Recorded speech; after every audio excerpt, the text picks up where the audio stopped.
Previously, the weapons designer worked for New South Wales Police, supplying real guns and ammunition for detectives and tactical ops teams, before she entered the showbiz world.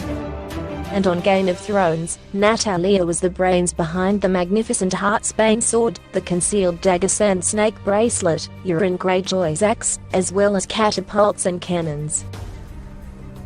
She had to work out the perfect chemical composition for the White Walker's spectacular ice blades, so they would be strong, clear and shatterproof.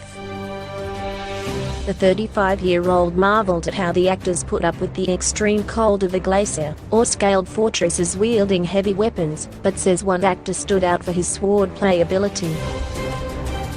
Natalia Costa-Waldau, Jaime Lannister, stands out, she told news.com.au. He's very competent. He has a big action film background, he wants to do all his own stunts, he'll just be a perfectionist. She was also impressed with Maisie Williams, Arya Stark, who joined the cast as a 12-year-old trainee killer. It was a massive apprenticeship, Natalia said. She sometimes fights with a different hand. Same with Jaime, he lost a hand. Maisie's so young, and she'll be doing wire work, knife fights. She said the Mountain and the VIP episode required incredible preparation, with the actors practicing martial arts in their spare time. Kit Harington, Jon Snow, was just as lovely and tough as his character, she said.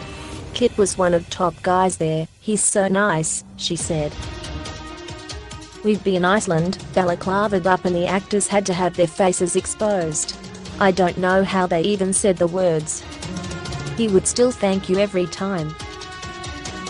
There's so much pressure on these guys, and he's really talented and committed to what he does. Her favorite design was Heartsbane, the legendary sword of the House of Tarly, which took months to make.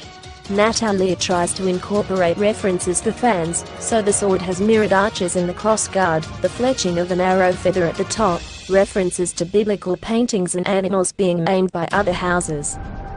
It is made with bronze casting, traditional sculpting, rare burrell wood to create a grain effect and a filigree scabbard. The designer collaborates with talented craftsmen and sources materials such as marble and Swarovski crystal from across the world.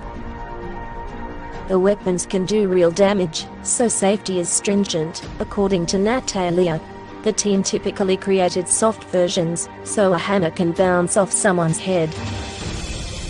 Even so, there have been regular on-set scrapes, knuckle bruises and injured arms from archery. As for Natalia, who was trained in self-defense, she occasionally had to step in for a cameo. Sometimes it's a case of you're the only one that knows how to use a weapon, she said.